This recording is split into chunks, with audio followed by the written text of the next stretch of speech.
हाँ, तो दोस्तों एएफसी वुमेन्स एशिया कप 2026 का इंडियन वुमेन्स टीम का कैंपेन फाइनली ओवर होता है।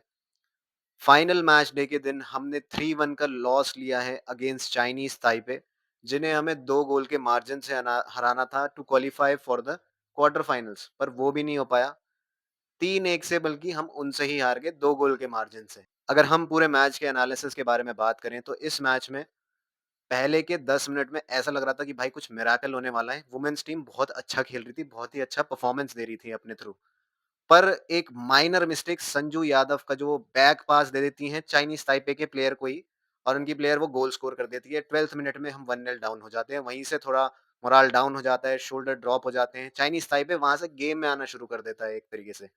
चाइनीज़ ताइपे ने काफ़ी ज़्यादा पोज़ेशन रखेगा थोड़ी देर के लिए, पर एंड मिनट्स में अगर तुम देखो, जो मनीषा कल्याण को जो फ्री किक मिलती है और वो एक पाइल ड्राइवर मारती है, भाई साहब गोल ऑफ द टूर्नामेंट हो सकता है वो मनीषा कल्याण के लिए। एक बेहतरीन goal and celebration just like her idol Cristiano Ronaldo की तरह। उसके बाद जो एंडिंग 45 प्लस 6 मिनट का एडेड टाइम मिलता है, उसमें प्यारी का जो हैंडबॉल लग जाता है, उससे पेनल्टी मिल जाती है चाइनीज़ ताइपे को। चाइनीज़ ताइपे उस पेनल्टी को कैपिटलाइज़ कर देता है, वहीं से 2-1 अहेड हो जाता है चाइनीज़ ताइपे।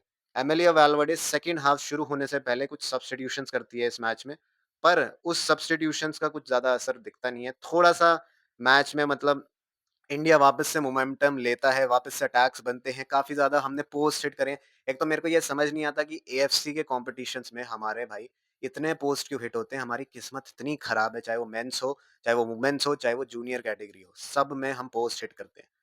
दूसरी तरफ आप देखें तो 77th मिनट में चाइनीज़ ताइपे अपना थर्ड गोल मारता है और वहीं से गेम एंड हो जाता है। एंड वो थर्ड गोल जब लगता है तो पांथाई चानू जो हैं वो बेस्ट गोलकीपर, मैं कहूँगा best Indian player of this AFC Asian cup Panthoi Chanu मेरे लिए है। उसके बाद मनीषा कल्याण या फिर सौम्या को आप बोल सकते हो, जिन्होंने काफ़ी एफर्ट्स मारे। उनको इंजरी हो जाती है, उसके बाद श्रेया हुड्डा आती हैं, धीरे-धीरे सब्स्टिट्यूशन हो जाते हैं, हल्दर आती हैं अंदर। थोड़ा-सा पेस बढ़ता है गेम का, पर वही था कि it's not enough for the qualification, क्योंकि आप पहला मैच ही 2-1 से अगेंस्ट वियतनाम हार गए थे। इससे पहला मैच का तो मैंने एनालिसिस वगैरह कुछ करा ही नहीं। 11-0 से वन साइडेड पेलम-पिलाई हुई थी भाई। जापान ने जो 11-0 से 11 थप्पड़ एआईएफएफ के मुँह पे मारे थे ना जड़के कि भाई कुछ काम कर लो वरना तुम्हारा कुछ नहीं हो सकता। वही हुआ था।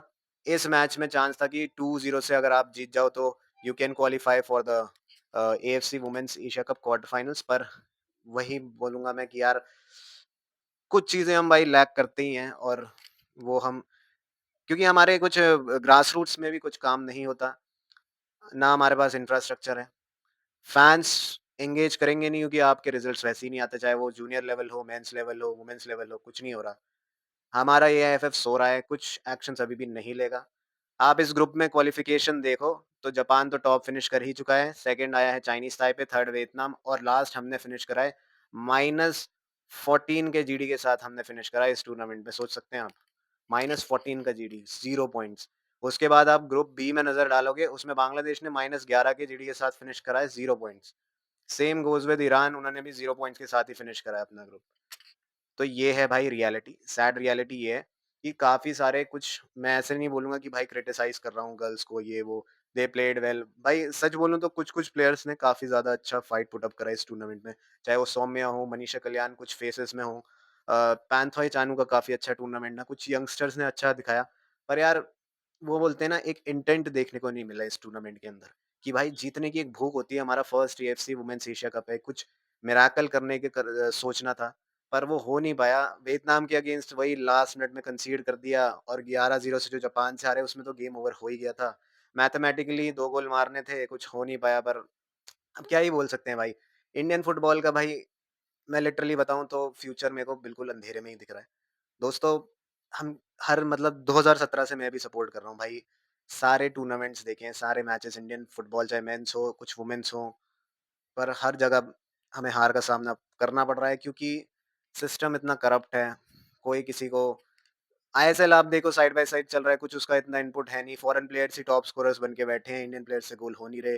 प्रोडक्शन, क्वालिटी वाइज़ सब खत्म है। इवन मैं बोलूँगा कि आईएफएल काफ़ी अच्छा चल रहा है, इंडियन फुटबॉल लीग जो है, उनमें प्रोडक्शन और ब्रॉडकास्टिंग डीडी स्पोर्ट्स ने काफ़ी अच्छा काम किया है with wave studio.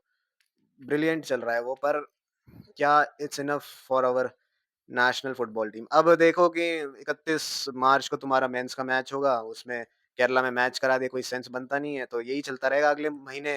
Under 20 women's Asia Cup है, उसका मैं एक वीडियो बना दूँगा और उनकी लाइव स्ट्रीम कर लूँगा ज़्यादा से ज़्यादा, और क्या होगा। फिर उसके अगले महीने मई में अंडर 17 वुमेन्स और मेंस का मैचेस हैं, वो भी कर लेंगे। पर प्रोग्रेस कहाँ है हमारे इंडियन फुटबॉल में? प्रोग्रेस का भट्टा बिठा रखा है एआईएफएफ ने, महान प्रेसिडेंट कल्याण चौबे ने, सत्यनारायण, जितने बंदे हों सबका नाम ले लूँ पर छोड़ो यार। बाकी यार मेरी तरफ से तो मैं ये वीडियो करता हूँ अपनी तरफ से एंड। आपके क्या थॉट्स हैं एएफसी वुमेन्स एशिया कप में इंडियन वुमेन्स का परफॉर्मेंस के रिगार्डिंग, वो आप कमेंट सेक्शन में बता देना, ठीक है? मेरे को पता है काफ़ी ज़्यादा ये डिसअपॉइंटेड हैं सब, पर क्या कर सकते हैं भाई, यही रियलिटी है। तब तक के लिए मिलते हैं यार बाद में। जय हिंद एंड जय भारत। Bye bye.